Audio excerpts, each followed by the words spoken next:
welcome back to the Mixing Music Podcast. I'm your host, Dee Kei, and with me, as always, is, what we're going to say? Living La Vida, Luca. I'll take it. Like I said, I got the Miami looking going today, so I'll rock with that.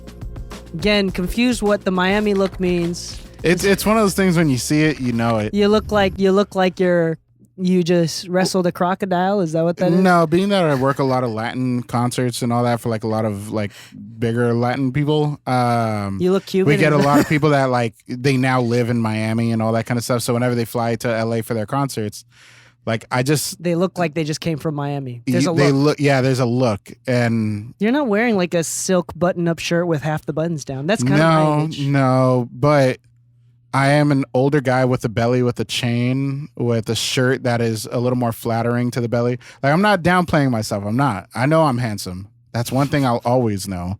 I don't care how fat I get. I'll always be handsome. But today I'm looking a little extra Miami. And I'm looking extra Asian. I don't know. I don't know. Anyway, if you haven't realized, I've been out of the country for the last 4 weeks. I've been in Japan visiting family with my wife and my in-laws, and then I finally went to go see my family in Okinawa, Japan. Hence why I look like a Hispanic Asian. It's because I'm from Okinawa. They just look different. I thought you were going to say you got a little more of a tan. Sure, yeah. But it's just different out there. So that's why I have facial hair and curly hair, and I have a hairy chest. And I'm dark. That's not very Japanese. Yeah, and I'm like the opposite, which is not very Mexican. So anyway, I'm back. 4 weeks. It was a great vacation. I try not to do as much work as possible. I tried to do as least amount of work as possible. And like my purpose of going on vacation like every couple of years is to spend 4 weeks low key trying to get as bored as possible. So by the time I get back, I'm like ready to work. Yeah. So it's like a psychological trick I do to myself. And so I'm back. I'm ready to work. I feel refreshed. Although it wasn't as boring as I usually wanted it to be. Like, it was still a lot of fun, and I did a lot of things out there. But we got a lot of stuff done, and the music keeps changing, and it's bugging me. My bad, y'all. Yeah, today's episode, we're going to talk about starting and finishing mixes. What we pay attention to when we're starting mixes, what we pay attention to when we're finishing mixes, the signs of both, and how to set us up for success, and how to close, when to know when we're done, and how to close the session down. That may include client interaction as well, because I think that's very, very important for starting and finishing sessions. For example, setting expectations, and then also how to ask for revisions and react when being asked for revisions during the final stages. Yeah. So I think it's very interesting. Lou, let's get right into it. Cool. Starting mixes before you receive the file. And let's in this scenario, let's do first time client. Oh, no, returning client. Returning client, and they email you, because that's how they typically do it. This specific client likes to email you. Yep. You get the files. What do you do? How do you start a mix? First do you off, set aside a day? Let's talk about like planning the day that you're going to do it. Like, do you set aside a day to do it? Do you pick a day? I do pick a day. Main reason is the way I like to work my schedule is I have a day for revisions and I have a day for starting and finishing. So you have like, what's your day for revisions? Usually midweek, like Midweek? Wednesday, Thursday. Cool. And what days usually start? Mondays and Tuesdays. Interesting. What about Thursday, Fridays? Fridays, I'm always running concerts. So That's my right. goal is to split up the week into 4 days dedicated to mixing and mastering. And if I can, content creation within that. But if I receive a new mix from a client, usually Monday, Tuesday, I jump into the office around like 10 a.m. and I try to get to all my emails as much as I can, because Friday, Saturday, Sunday, I'm typically not as available. Fridays, because it's concerts. Saturdays, because there may be either some more concert work or some offsite work that I'm doing. Like I may be taking on a weekend recording session, at another studio. Cool. Sundays, I'm with family. Like I actively, as best as I can, try to avoid working any Sunday, or else I'm charging double. So sweet. So you get these files. and you schedule a Monday, Tuesday, and maybe the occasional Thursday. Yeah, exactly. It depends Wednesday, what's going on. Yeah. But you typically schedule a day as soon as possible, I assume. Yeah. Do you let the client know when you're expecting to start it? I tell them when to expect the first version. Okay. And I never say the final. I always say the first version. Do you typically, is it normal for you to, like, when you start a mix in the AM, do you typically finish it and send it off in the PM? No. Or do you usually take a couple days? I'll send it the next day. Typically speaking, it's not hard for me because I do a lot of top-down mixing, which kind of minimizes the amount of time you spend per track, if that makes sense. But because of this, what I'll do is I'll start it in the morning when I have fresh ears, and then about like 2-3 hours in, after taking like a few little breaks in between, I need to get some food, I need to get this, I gain some perspective, I'll make some more adjustments, and then I'll finish off with like automation at the end of the day for like if it's like a big mix. Like if it's a small mix, it obviously doesn't take as long. But like I'm working on an album where every single song on the album is over 250 tracks. So like those will take me a full day to mix one song. And even then, I still consider it my first version. You said 250 tracks for one song? Yeah. That's way above normal. Yeah. That's typically what I'm hired for the most. I have a lot of clients that deal with like a lot of live instrumentation and want full production. So thankfully there's a lot of work, and that's why I can charge them a little more. That's most of my clientele too, but I seem to average between 70 and 150. I rarely ever have more than 150. That's crazy. Because I worked with a lot of like rock producers and jazz producers coming up. You know how it is. They want more tracks, more instrumentation, more arrangement changes. Oh, we're gonna add layered drums with live drums. I feel like that's pretty specific for that client. That's pretty impressive to do 250 tracks and get through most of it in how many hours? I assume at least 6 to 8 hours. Yeah, and that's exactly. pretty quick. That's pretty quick. Yeah, it's because, like I said, once I actually sit down and dedicate a day to it, I actually get down to like my template, which is everything has to be organized. Everything has to be labeled. If not, what I'll do is I used to have Ian Bell help me out with this, but hopefully Ian recovers soon. He broke his ankle, so he hasn't been back even when he came back to town. I didn't know about this. Yeah, his injury was officially a full broken ankle. Holy cow! From basketball? Yeah. Not with me, right? No. Or at least not to my understanding. Yeah. But because he's played with me a few times. Yeah. But this is important. So I think that goes into, this is a great question. This is from the live stream chat on Twitch. Ken Mixes Music asks, do you prep your own mixes or do you have an assistant? So both. I typically do my own because I don't have a dedicated assistant right now. It was Ian Bell. Yeah. Which I would just tell him like, hey, can you who we met through Twitch. Yeah, exactly. He's the one that came up with Lu, Wielder of Swords and Lord of the Boards. Yeah. That's right. Which still funniest name ever. But it's just kind of funny because I'll prep it myself for now just to kind of get. How important is mix prep for you as like a ritual? Extremely. Yeah. Extremely. Everything has to be labeled properly in the right place. And then that way, when it comes to me hearing something, I know where to reach first. And I want to be clear, like the importance of arrangement and prepping your sessions to your liking is even more important with 250 tracks. Yeah. Yeah, because if let's say I don't like something in the snare, I don't want to have to look into the music folder, and then the music folder, it's just everything scattered. Like there's a kick all the way to the right, 50 tracks down, and then there's a kick out mic, like 50 tracks to the left, and somewhere in the middle there's a parallel kick and something. It's like, listen, all these kicks should be right next to each other and some down into their own subfolder. I don't expect my clients to always have it perfect. But this is why whenever I do work with a new client, I communicate what the bare minimums are. But if I have somebody else prep it for me, I just have them prep the routing and not the plugins. Yeah. Yeah. I do same thing. Let's keep going. So you start it. So you take a lot of time or as much time as needed to prepare the session. Yeah. Colors, labeling, grouping, routing, buses. I assume some effects, some default effects that you like, and I assume you also add some during your mixing process. And you just get started. How do you attack a mix? Because you know how I attack, but how do you play? Do you leave everything at unison and just play and tweak from a specific order, or do you mute everything? Like, how do you start a mix? So typically, I do top-down mixing, meaning that I focus on the buses more than I focus on the individual So you start tracks. playing. You start playing with everything unmuted. So you're just playing the rough mix the way that they intended, and then you go for. But which buses do you go for first? Do you usually go for vocals first? For I usually go first? for the music first. Main reason is most of the issues What with tracks the vocals, in the music? Which just general melody, instrumental bus or melody and drums.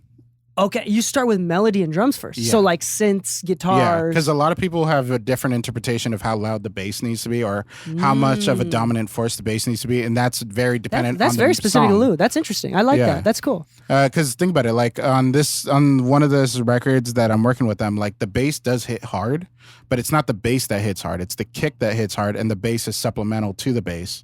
I mean, to the kick, and it usually in a lot of other genres, like the kick is supplemental to the 808 or something, which is the opposite. So your approach is very different. But if you listen to the music all in total, like just hit play on everything first and just hear it, you might actually say, yo, these are one of those records that the bass doesn't actually need to be the loudest thing. It does need to have punch. And because of that, if the bass is too loud or is not fitting the right pocket, then we need to find out. But a lot of times there's a clash between if the kick is actually tuned. You know, so I want to hear the melodies, and I want to hear how the kick actually plays with those melodies to see, okay, do I need to pitch up and down the kick? Is this a live kick where I may run into phase issues? And then I might start playing with the bass and all that. But getting the bass to fit is not my biggest issue. It's usually how do the drums and the melody work together? And that's very like stylistic for you as well. And the cool thing is that it's interesting. From what I understand, most mixers start with the vocals. Because that's typically the most important part of every mix. But you and I both don't start with the vocals, which is interesting on its own. Usually, most and I've never heard of anybody do like melodies and stuff. And obviously, it works for you. Mixes sound great. Thank you. So that's just interesting. So, but anyway, I also think it's interesting. It's a totally different approach from what I do. Is you leave everything unmuted, and do you immediately go into like leveling? Or do you go into automation first? Do you Panning. go into EQing? So the first thing you do is panning. Yeah, I want to actually see everything in its space. Because I'm sure you know about like pan depth and pan law and all that kind of stuff and blah, blah. Cool. Tell us, briefly explain that. All right, to the so audience. in a nutshell, to the best of my understanding and the way it worked on consoles is if you were to take two signals and put it down the middle, right, you actually get an overlapping of signals. So if you think about it, you'd get a 3 decibel increase, and in a perfect room with perfect acoustics, it can go as high as a 6 decibel increase, which is why you see pan law and pan depth in Pro Tools and in other DAWs when you can actually edit it. It starts at 3, but can go up to 6. Yeah. So depending on your room and the its preferences you acoustics can and all change, that, too. yeah, and depending on like whether you do post-production or just mixing for music, like depends what the actual pan law changes you need to make are there. So the first thing is you like to put things in there. In Sorry, its- I don't want to that whole pan law and everything like that. I don't want to get too deep into. No, exactly. But, if it's down the middle versus pan left, you actually do hear a difference, and it sounds like a level difference. The only thing is that when it's in the middle, your ear perceives it as one signal down the middle, and it doesn't actually feel as loud when it's in the left. Technically, linearity wise, it's the same volume. You know, it's been compensated, but it doesn't feel the same. So when you start panning things, you start noticing that sonically it also eats up a different spectrum space, you know, so... This is important because first off, we've talked about on an episode where we talk about the importance of referencing in mono, not mixing in mono, but referencing in mono. One of the things is that when things are panned left and right, there might be frequencies that are clashing, but they aren't clashing directly because they're panned in opposite directions. So you mono it to see if there's clashing frequencies, because that'll make just the left and right that much more with more clarity. But the cool thing is when you pan things at the beginning, you're creating. Nobody actually listens to anything in mono.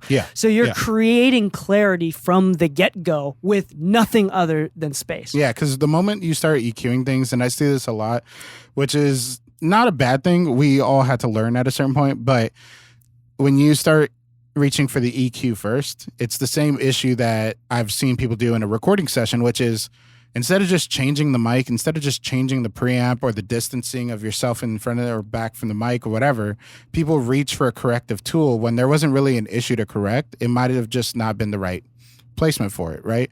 Cool. So if there's too much bass in the mic, just take a step back. That's all it is. If it felt like there was too much clutter in the low mids, if it doesn't actually have to exist in the middle, what does it actually sound like when you pan it away? It might not actually be that big of an issue anymore. Now, obviously, when you consider that some people do listen in mono, then you want to do your reference checks and all that. But you might find yourself cutting less than if you were to mix everything in mono. This is a question. I'm going to change. Ken Mix's Music on Twitch asked another question, but I'm going to change the question a little bit. Cool. First off, is it important for you to have clients send you their rough mix of that song? Yes.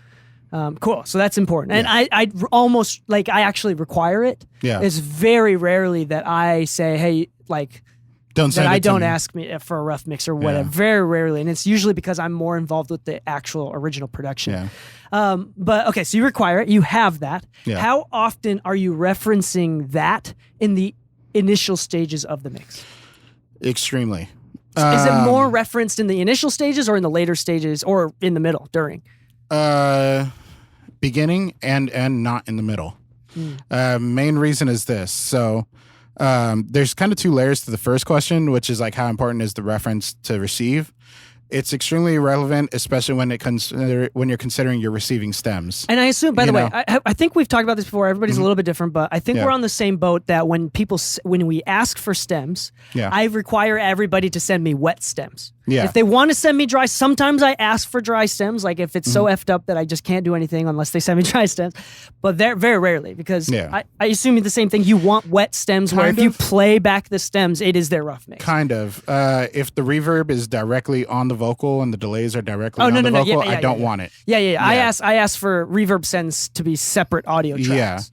Yeah. That's the only reason why I don't exclusively tell people the word wet stems. I just tell them like, hey, I'm cool with the instrumental tracks being wet and all that, but like as far as the vocals and all that, like tell me what delays and what the timing are, like if it's a quarter note and blah blah blah. If you don't want to send me the bus and all that, because I also can't always just use the bus, but like just let me know what it is. I'd prefer if it wasn't directly on the vocal. I always ask for wet stems, and if they want to go the extra mile, I'll say, can you give me wet and dry stems? Yeah. But typically I ask for wet stems first, and then I explicitly state, yo, I need your sends and effects to be separate audio tracks. Like your sends need to be separate audio tracks. I don't want vocals with reverb on them. I want the reverbs to be separate. And so most of the sessions that I get are like that, and it's exactly. Actually, so I like use that, and I can EQ those or level those, or just be like, no, I don't like this reverb, and I put in my own. Yeah. It's great. And that's the main reason that the reference track is so important, because like let's say that you do get the dry stems or you get the partially wet dry. Cool. Well, when I play back, like I also want to know, did they actually level everything or bounce it level to how they had it? Because sometimes you'll get people who will, I like to think of it as accidentally leave normalize on in Logic. And because of that, all the vocals are really loud and close to peaking and everything. And now you got to gain stage everything down, which is another part of the process of like prepping sessions and all that. But ideally speaking, as soon as I hit play on the stems, it should sound exactly the same as your reference. I should be elevating your mix, not completely repairing it from scratch and having to redo all of your leveling. Amen. Another thing too is then, so you start off and you're looking at panning in space and using the space. How does your mentality change from the initial state of your mixing into the mid and end game of your mixing? Like, what are you paying attention to? What are you focusing on? At the start, I'm focusing on the groove and making sure that, like, if there was, let's say, a driving 808, what does the driving 808 and the drums do together? How does the drums play with the melody and everything, right?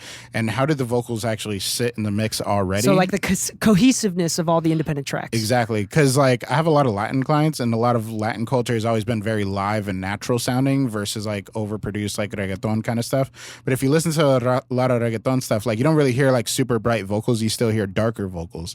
You still hear a fuller, lower mid in the vocals. So because of that, I also need to find the space and how that fits with the instruments, because like the drums may hit hard like on a reggaeton track, but if you're dealing with like live drums, like they actually have the live drums kind of thump a little more, so they kind of occupy the same space. So When I listen to the reference at the start, I'm kind of getting the vibe for it and then trying to build and carve out that space for everything to still feel natural in the middle. And then once I start getting to the end, I might go back to the reference and say, did I preserve the energy and the feel of it? Because my goal is to make sure that the feel and the vibe is translated. The mix can always be different. It could always be brighter. It could always be darker. It could always be louder. But the energy and the vibe of the record needs to be consistent. I like that. Okay, so you go from panning again. So for you, everything is playing. Yeah. And it's all routed. You start with panning and just general listening and referencing to the rough to make sure that that general cohesiveness is there. Yeah. Okay, after panning, what do you do? Typically leveling. Like if I don't want to reach for an EQ unless I have to. Do you level everything first before putting on inserts, or do you level and put in inserts at the same time? Level first, then inserts. Okay, so you actually like go instrumental, level. Okay, panning level. Yeah. And then you start putting on inserts. Yeah, because like I said, sometimes when you're panning, you actually feel like, oh, now it stands out. This is actually super good because I do this, and you've seen me do this, and I live stream all the time on Twitch of me mixing, starting, and finishing mixes. So you know how I do this. And this is actually really great contrast. Two engineers that work so closely together. I do like a totally different thing. Yeah. So this is so insightful. This is actually great. Okay, so you go and level everything. Do you even level the vocals, or do you treat the instrumentals first, get that tight and done, and then do you do it vocals, or do you do it all at the same time? So it's kind of funny. If the vocals are bad, I might do the vocals at the same time, but as like a general cut on the vocal master, because I'm not trying to focus too much on the vocal, because I know there's a lot that I want to do with the vocals. I want to do the ear candy stuff and this and that. And so before I start stacking all that and creating clutter, I want to find, okay, where in the music is it already conflicting with the vocal? Just naturally. Because if I have to over-process the vocal to then stand out. And you're not muting the vocals. You're not working on the vocals, but they're unmuted. If the vocals are poorly performed, then I'm muting them. Okay, yeah, like there's something about like you just lose passion for the project or something. Yeah, I don't want to lose the initial idea. It's kind of like it's fleeting. Yeah, inspiration is fleeting. Yeah. I typically will not mute the vocal, especially if the vocal is like a good performance and this and that. It's got its tuning right and this and that. But if it's poorly recorded vocals, I might mute them. But I need to hear where the vocals at and where the clashing frequencies are at. Main reason is sometimes like, let's be honest, most of the stuff that's down the middle is like kick, snare, bass, and everything else kind of has some level of panning. But so do the backing vocals. So do, ad-libs and all that. So I kind of want to see, okay, you know what? This Rhodes is on the left, almost hard left almost for this vibe, but it's really muddying up that ad-lib vocal. So what of that Rhodes do I not need? Yeah. And in this episode, we're not talking about the mid stage. We're talking about the beginning and the ending. Yeah.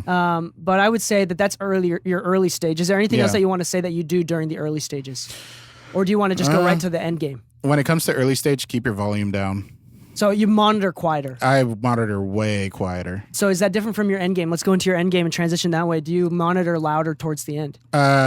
For a specific reason. So I monitor quietly because at the beginning, because I want to focus more on the routing and the practical side of things.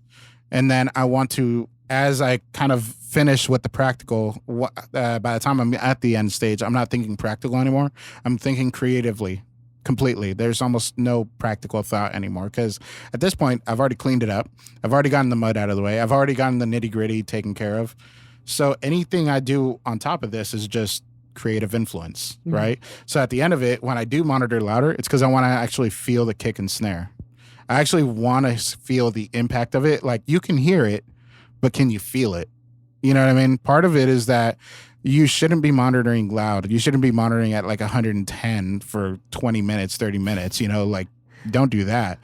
But like we know an engineer, Bob Horn. Bob Horn, yeah. That monitors and loves to monitor at like 100. Ear bleeding loud. It might be louder than that. No, maybe. I don't know. Dave Pizzata was in the back and he's like, "Hey, can you turn it down for the old guy?"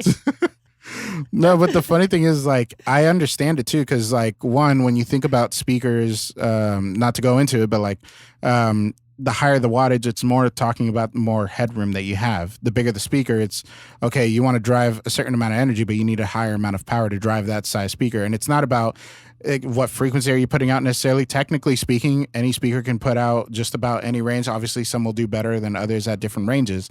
But a well-calibrated speaker should be able to perform non-dependent on its size. It will do certain jobs better, sure, but whatever.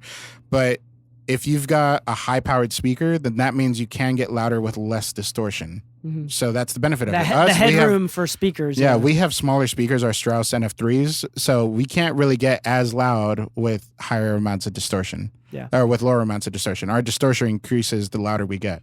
So sometimes that's actually really good to have the PA speakers almost have no distortion. They're insanely fucking good.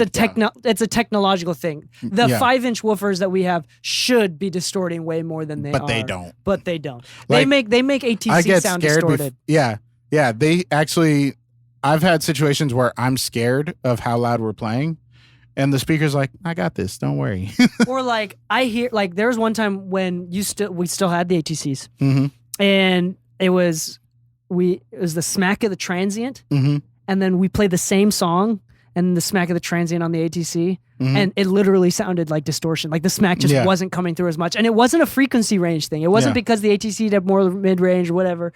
It felt specifically a distortion thing. Yeah, like it just the transient wasn't as sharp. Yeah. It was so interesting. Anyway, we're not gonna get into that. Like, but if I get louder, it's because I actually, now that I've got the track together and I'm trying to feel it, maybe I distort the bass a little bit, but I want to see, like, in that distortion, did I lose some of the definition of the punch?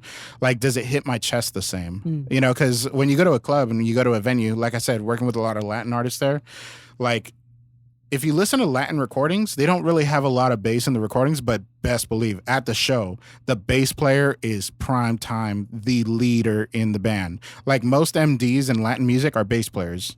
So, and MD is musical director, so the people in charge of the arrangement for the show. But for live shows, realistically speaking, like that is insanely important for live, but it's not necessarily for the record. Because if you listen to like Elvis Crespo's recordings, even the new ones versus old ones, like the dude that did Suavemente, like bass plays an important role, but it doesn't thump the speaker. The kick does.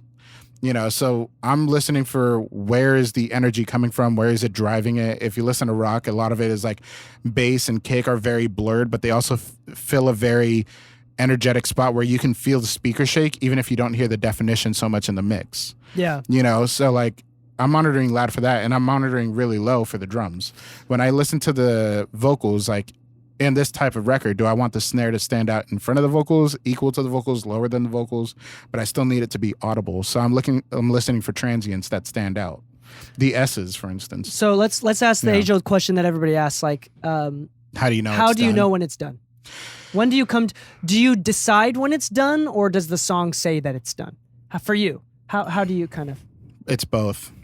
It's when I say anything I do, I no longer like as much as where it was.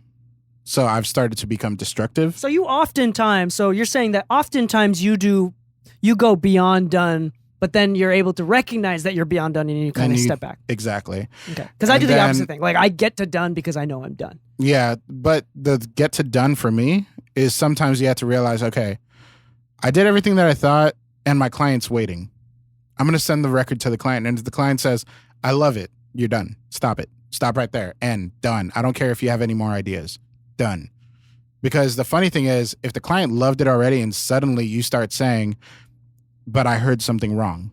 Yeah. Oh, this then goes into you just put in doubt into your client. One of the golden rules of engineering is if someone likes your mix, if the client likes your mix, even if you hear problems with it, just shut if you send a V2 or a V3 or the next version, do not change it. Yeah. No matter how much you think that something that they didn't mention has a problem, do not change it.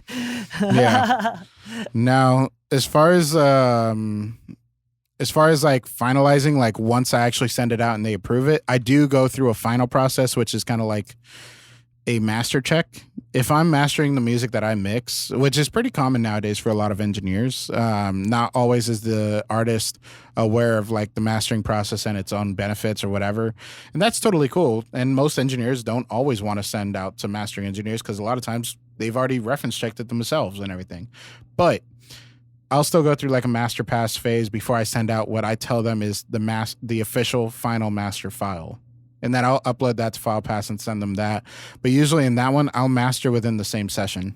Cool. Yeah. So I think any other thoughts about like Endgame? Endgame, how so? Like as far as reaching it? Or yeah, just like your thoughts, your mentality, what you're thinking, or what you typically do. Yeah. If you feel a certain way about the production, you have to voice it up or replace it and see if you can get away with replacing it. If you don't like the snare, I don't care how much you tweak it, you're never going to like it. You didn't like it from the start. And if the artist is okay with you swapping it, swap it. Like a lot of people will fight the production. I will say most times I don't even ask. I just do it. Yeah. Most people will fight the production when they can just replace the production. And I'm not saying that you should go in and replace everybody's production. I'm saying that if it's that bad and you have a good relationship with the client, and because we're talking in the context of like returning client, go ahead and make the decision to replace it. Communicate it if you need to, or if you feel that's best, because I'm the type of person that likes to communicate. But I usually say, hey, I feel like that snare is just missing a little bit of weight and everything. Like I can EQ it up, but it just still doesn't feel the same way. Do you mind if I add a layer of my own snares and this and that I like? And usually they're like, oh yeah, totally, do your thing. If it's going to sound better, like I trust you. And usually if it's a returning client, they already have that trust. So stop fighting the production, because even at the end of that, you're not going to like the mix. You already feel a certain way about it. Yeah. Yeah. And part of it is a mind game at that point, right? Yeah, for sure. Before we get on to my processes, and I want to kind of go through the same thoughts that you did, but for me, I want to talk about our sponsor. Oh. We are sponsored by, I'm going to keep saying us, by the Mixing Music Podcast. Yeah. Because did you know that we have one episode a week? But if you subscribe and go to mixingmusicpodcast.com/exclusive for $4 a month or $40 a year, you can subscribe and get 3 times the amount of episodes every single week. That's right. You can get 3 episodes every week. And these exclusive episodes are all 100% technical based about production, mixing, and mastering. We have a bunch of subscribers, and it is really, really great. It is hosted by Braden Flint. Often I'm guesting as well. It is absolutely wonderful. So if you've been wanting more and more, you can't consume enough technical content, check out mixingmusicpodcast.com/exclusive. Boom. Another one is FilePass. We are sponsored by FilePass. Thank you so much for FilePass for sponsoring the Mixing Music Podcast. FilePass is a file sharing software and website for engineers and producers. It's really great. Lou and I use it every single client, every single session. It's a great way of making sure that they can never download your files without getting paid first. So they can play back full res audio files, but it can create like a paywall so they can't download the files unless they paid. It's really, really awesome. FilePass is also great for collecting revision comments, giving you like a to-do list of notes, timestamp notes on. If you're like me and you get distracted easily and forget what's on your to-do list sometimes as far as revisions, it literally makes it a checklist. So if you're interested in that, the best deal that you can get on FilePass is mixingmusicpodcast.com/FilePass. All right, let's get back into it. Cool. How I start mixes is very different. So I get a lot of influence from Leslie Brathwaite, who is one of my mentors. What I do is I also spend a lot of time with my preparation. I arrange them, order them, rename them, color them in a specific way, route them, bus them, folder tracks, whatever, in a way that works for me. Yeah. And for me, the way that it works is I do instrumental before vocals, and I typically start with the bass and then immediately go into kick drum snare. So like drums. Yeah. And the way that I do it is I don't play I have a rough, and I always ask for a rough. That's very, very important. What I do is I mute every single track, and then I unmute the bass, and I work on the bass, and then I unmute the kick. So it's the kick and bass together, and I work on the kick, and I slowly unmute one track at a time until I get through the entire instrumental, and then I work on the buses. Gotcha. So typically, I kind of do like top down, but I still do more work on the buses, but I tweak the individual tracks with the intention knowing that I'm going to mess with the buses later. Yeah. That one by one mentality. So I do not play all the tracks at the same time. And that's a very specific to Dee Kei thing. I'm very much focused and thinking about making the kick and bass sound good together and by themselves. Yeah. And then everything else is kind of molding around that. So, like characteristically with my mixes, the punchiness of the low end is very, very important to me, and the drums in general. And then as I unmute everything, I'm doing everything. So I'm doing panning, I'm doing leveling, I'm doing inserts one at a time. And then as I'm unmuting them, if I find something's not working, I'll go back to those things, but I don't at any point unmute everything just for a reference. Yeah. If I want to reference something, I listen to the rough mix, because oftentimes I'll listen to the rough mix constantly the entire time I'm mixing, but it's mostly for understanding the purpose of this individual track. Yeah. I noticed that I just unmuted a really loud tambourine, but I still don't have the context of what that tambourine is supposed to be doing in the context of the song. Yeah. So then I pull up the rough mix and be like, okay, the tambourine is meant to be this loud driving force in the song. So now I know how to mix it without listening to the rest of the tracks.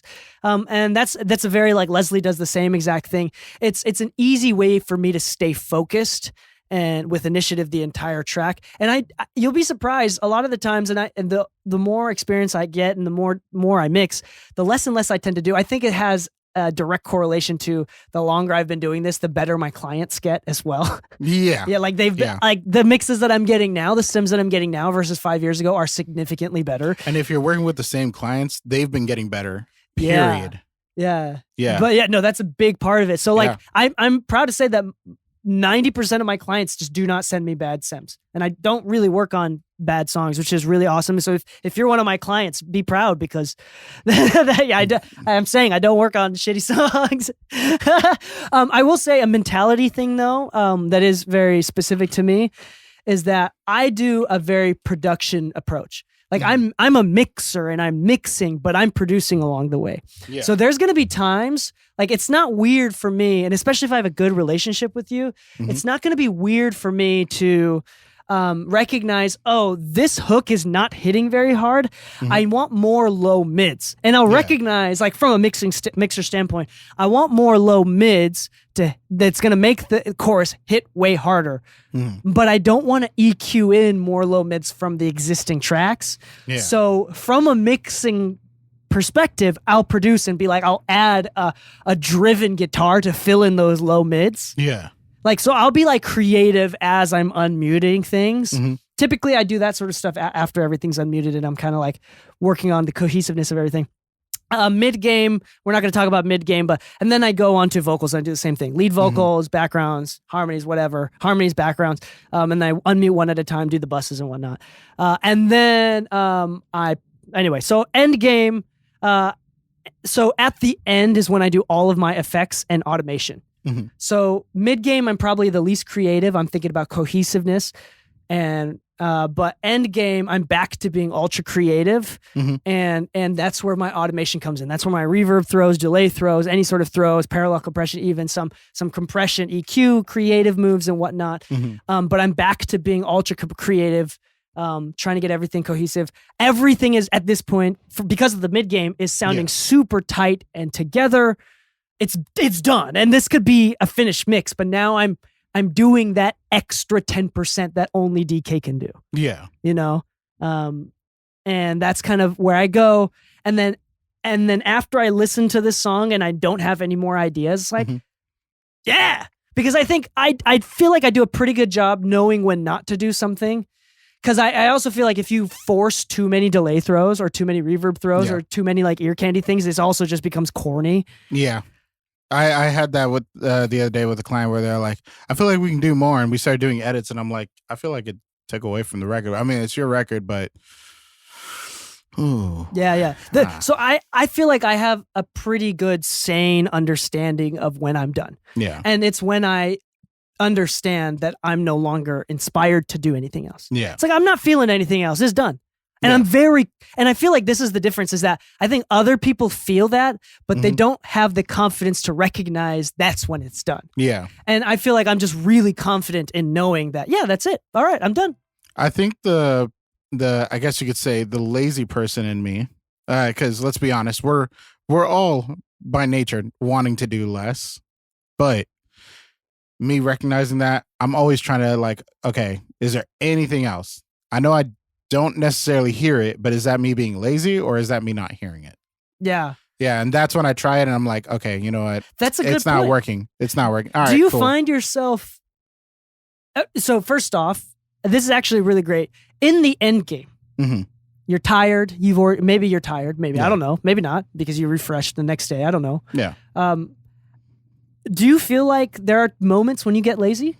Yeah, absolutely. I think everybody does. I think it's extremely important to take your breaks aside from your ears, but you getting perspective. Like one of my favorite things to do as an end game monitoring trick is, if I was in Studio A like I used to be all the time, go play around a Smash and leave the TV's audio running and the session playing. And if nothing caught your ear as a distraction or felt like, wow, that was kind of bland right there, then yeah, you're done. But a lot of times if I'm start feeling lazy where I'm just like, oh, I'm tired of working on this, like, okay, is it that you don't hear anything and that's why you're tired, or are you just getting tired for the day? Do you need to eat?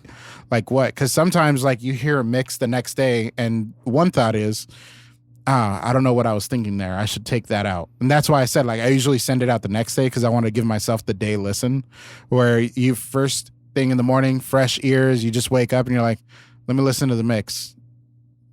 Okay, you know what? That kick's kind of loud. Okay, I'm gonna be totally honest and say I should do that because it does help. And very rare, I thought to myself, have I ever listened to it a second day and then accidentally made it worse after the second day?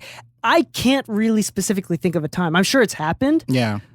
Maybe I get more frustrated than my original frustration, so I go back to the original mix just because I was getting in my head. Yeah. But like 9 times out of 10, it usually is a little bit better. Yeah. And for me, it usually shows me more of what I could have added. Yeah. But typically speaking, maybe it's a pride thing or a confidence thing, and maybe it's a laziness. I think it's a confidence thing. I rarely ever listen into a second day. If I do, it's already it's after I send it. And then I'll leave notes myself. Yeah, I do it, and I'll do that on FilePass. I'll file pass and like say that. Yeah, you're just commenting and everything. You're like, says, the client's not going to base. get the notification. I am. Yeah. They might see it the next day if they check the link. Yeah, no, because I want to communicate that I'm like, I think it's not horrible or horrendous because it also shows that I'm paying attention. I'm giving it extra thought. But yeah, I typically don't leave any comments, and for some reason, when I'm done, and that's it, and I don't need to. I send it. I work on it and send it the same day. Yeah, and very rarely does that hurt me. Yeah, if the client doesn't like it, it's for other reasons, not because I sent it the same days, which is really interesting. Honestly, I think that's very different. I think that's a very Dee Kei thing. Like, it's kind of funny because somebody was telling me recently, they're like, like, I feel like I kind of need to correct this. I need to correct this one word, that word there. And there's a certain point, too, where, like, endgame is also noticing that, like, if your client is overthinking a certain process, you also have to kind of communicate that, hey, your client may not believe it's endgame, but you need to communicate when you honestly believe your end believes it's endgame. Yeah. Like one word being off and this and that. Like, I have a client who said, I feel like this word is a little bit darker. Okay. You brighten it up. Now it's too bright. Can we darken it a little more? But if it's just one word that's the issue and you've never heard the issue, maybe you should communicate you're overthinking it. Now, that's not the thing you should do for every time there's revisions. It's hard to communicate that and have basically spit in their face without spitting in their face, you know? Because recently I had a conversation with a client where we're already in the mastering stage for that, album, 250 tracks each song, blah, blah. There's a lot of vocals. There's a lot of musical instrumentation. There's been a lot of work that went into it because we recorded everything at the studio and everything. Like, it's been a lot of work. But suddenly he's like, I think I'm going to respit the vocals, this and that. And the other artist is like, yo, why do you keep letting him re-record himself? You know that what he had was good. It's like, hey, at a certain point, it's not on me to build their confidence in their takes or this and that. If their issue is with their performance and all that, it's not a mix thing, which means you now have to communicate the difference between a mix and production edits and all that stuff. So I think going back to like the early game, I think setting expectations is part of the early game too. So for me, this does happen and people try to get away with that. But and this is something that you're just going to have to learn with experience. But if you're going to give people bad news, it's better to give them bad news before you start. Yeah. So for example, it's better to say, hey, I'm going to limit the number of revisions, or or you can say, I do unlimited revisions, but I reserve the right to say nah when I feel like you're getting ridiculous. Yeah. And, you know, and just like mentioning that. And, you know, I think there's ways that you can avoid it. Like, for example, re-recording vocals is not mixing. Yeah, it's not. And that's an extra fee. Yeah. And that's how, thankfully, we've been able to run it. And then you find to see, like, people always want to change, but the real test is like, $50 for a revision fee, or do I want to change it so bad that it's worth $50? The way I've told and like people you let it is on, this. let them decide. The way I've told people is this: I have unlimited revisions, but after about like 5-6 revisions, if we're starting to notice that these revisions are extremely minor, and not to say that they're not going to make a big part in the mix or not, but rather if we keep going back like, hey, can you take this vocal down like half a dB? Can you do this back up half a dB?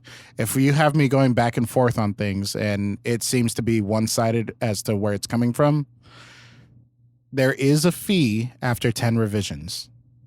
And it is $100 a revision, which means you're paying 20% of the actual mixing fee towards the revisions after 10 revisions.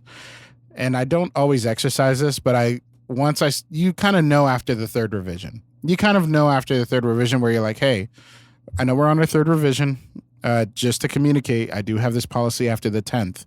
I don't think we'll have to go that far, but in case I know that these are kind of more minute things, try to batch as many of the revisions that you need done into one batch versus keep sending them out one by one. Because sometimes the end game isn't necessarily that you have to do revisions or not. Sometimes it's if they give you one revision note at a time. Yeah. That can take a lot longer than if they gave you all 10 in one shot. Yeah, there are times where I confirm with the client, is this any more notes? I want to make sure you got all of them before I get started. And this is where it starts to become interpersonal meta skills and rather... You know, there's no one right way to do things. You have to be able to understand the human spirit. Yeah. and be able to, like, low-key read people, not in a manipulative way, but in a way that... Understand how to read the room. Yes. Yeah. Be able to read the room so you can better serve them. And at the same time, you want to be effective. You don't want them to waste your time. And honestly, you don't want to waste their time. Exactly. I mean, generally speaking, if I were to pay you a substantial amount of money for mixing my song and I did not have the means or the ability to mix to your level, and I find the value of your mix to be something worth paying for, I want to make sure that by the end of the song, I'm happy. Yeah. And I got what I paid for. At the same time, the cool thing about this, and the thing that most artists forget, or not most, but many artists forget, is that it's in the engineer's best interest to make it their best mix that they've ever done as well. Exactly. People like sometimes, especially newbie and artists, start to like think that they're battling against the engineer. No, the engineer, you're paying them for them to give you feedback too. Yeah. Like I would be giving you money for you to give me the okay. Yeah. And if you thought something was wrong and you didn't tell me, I feel like if something was wrong, I'm paying for you to tell me. Yeah. So it's this balance, but some artists just really don't want that feedback. Yep. And they're very just work with what you got. Yeah, so you got to be able to read that. So I think the end game, as far as like from a technical mixing standpoint, the last thing that I do is after the mix is done, I put on plugins and inserts for the master bus and I start mastering it. And most of the time, because I do mastering for many clients and labels as a standalone offering, I don't promote it because I don't typically want to be a mastering engineer yet. I still like mixing. But when I'm mixing, I will do a mastering in the same session and do my insert thing to the point where if someone else was to master my song, I will leave on my mix bus processing. That is part of my sound. So like when I have you master my stuff, there's a limiter on it. I think I take off the final limiter. I think I leave because I usually use like 2 or 3 limiters. Usually 2. I'm not gonna lie. I use 3, but I don't use 1 to limit. There's a specific that's a whole tone different that conversation. I like. There's a specific tone thing that it does that I like. Okay. That's a different conversation, but that's interesting. But yeah, so I take off the final limiter, so it's not like sausage, and it's quieter. Because I'll do limiting, but I make sure that the output is the same as like before the insert, so I can bypass it and hear what the limiter is actually doing. And then I do a final limiter, which raises the volume. I send you everything. I may even take off the first limiter too, depending on the context. I'll be honest. I think the last song you had me master was like -1 true peak headroom. Oh, really? I think so, because I remember thinking like, I also mix loud. Yeah. I also mix real loud. Yeah, because I'll be honest, my final limiter maybe boosts 1 decibel. This is a Dee Kei and a Leslie thing. I did this because I was lazy, but then I found out that Leslie does the same thing, so I just don't feel bad about it anymore. Do you mix into a limiter? No. Sometimes my buses will be clipping, and if I can't hear it, I don't care. Oh, that should be the golden rule for anybody. That was literally the thing on consoles. It's like, People be the like, needle is interns slammed are all the like- way to the right. It's like, yeah. Yeah, like interns will be like, DK, your drum bus is clipping. I'm like, yeah, do you hear it? No? All right, we're good. Yeah. Like, I feel like from a gain staging perspective, I typically mix louder, which changes the tone of my mixes. Yeah.